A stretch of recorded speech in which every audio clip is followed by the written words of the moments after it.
Nearly 4 years ago, Gura opened the wait list for the Section 8 program, attracting thousands of people who sit in line for hours, stretching for several blocks outside of Gura's Sinahanya offices. According to Executive Director Michael Duenas, Gura is proposing a list of changes to not only to comply with congressional mandates, but to ultimately improve the program overall. Guam, having a very young population, the majority of our participants in the Section 8 and public housing programs are families with children, usually single-parent households with 2 or 3 children. Duenas adds this would also reduce the administrative burden placed on the authority.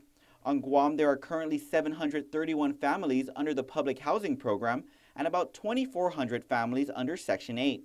In total, they represent about 13,000 individuals seeking housing assistance from Gura. One of the proposed changes may help the thousands of others who are waiting to receive the same. What we are proposing to do is that we will open a period of so many days for us to collect applications. But instead of closing the wait list and then working with all the families that have turned in something, we will narrow that down and say, for this year, we will use a lottery process, and we will pull from the applications that we've received a certain number of families that we believe we will be able to issue vouchers to during the next 12 months. Families would be randomly selected and placed on a chronological order on the wait list. The current plan essentially is based on the date and time someone signs up. However, for Gura, this may take 4 to 7 years to close out that very list. The whole point, again, is if we go this option with the lottery process,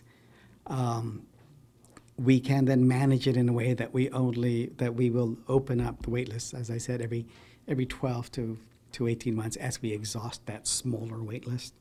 Currently, there are 512 people on a wait list for Section 8. There are over 1,500, meanwhile, waiting for public housing throughout several villages. The last time the wait list was opened was back in 2011. Duenas says every 6 months, Gura sends out letters to families to see if they are still interested, and if there is no response, they are purged from the list. He expects even more will sign up this time around.